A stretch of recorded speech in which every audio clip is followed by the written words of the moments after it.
جامعہ فاروقیہ کراچی کے استاد قاضی منیب الرحمان، جمعیت علماء اسلام کے ضلعی امیر مولانا عبدالحمید انقلابی، نائب امیر مولوی محمد امین اور دیگر نے جمعیت علماء اسلام کے زیر اہتمام گوادر پریس کلب میں منعقدہ پیغام جمعیت کانفرنس سے خطاب کرتے ہوئے کہا کہ ناموس رسالت کے قانون کو چھیڑنے کی کسی کو اجازت نہیں دی جائے گی۔ اسلامی نظام عدل نافذ کیے بغیر حقیقی ترقی کا خواہ شرمندہ تعبیر نہیں ہو سکتا۔ جمعیت علماء اسلام کا پیغام ملک سمیت دنیا بھر میں اسلامی نظام کا نفاذ ہے۔ انہوں نے کہا کہ ہم ملک میں اسلام کی عادلانہ نظام سے متصادم کسی نظام کے نفاذ کو نہیں مانتے۔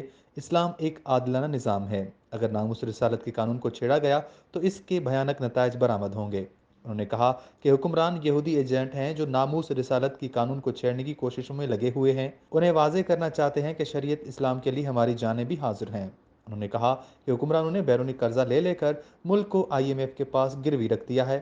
انہوں نے کہا کہ حکمرانوں کو مولانا فضل الرحمان کی کردار کشی کے علاوہ کوئی دوسرا کام نہیں آتا۔ انہوں نے کہا کہ اس وقت ملک دیوالیہ ہو گیا ہے، مہنگائی نے عوام کی کمر توڑ دی ہے، مگر حکمران سب اچھا ہے کا نعرہ لگا رہے ہیں۔ انہوں نے کہا کہ جمعیت علماء اسلام نظام عدل کی بات کرتا ہے۔ ملک میں اسلام کی عادلانہ نظام نافذ کیے بغیر ترقی شرمندہ تعبیر نہیں ہو سکتا۔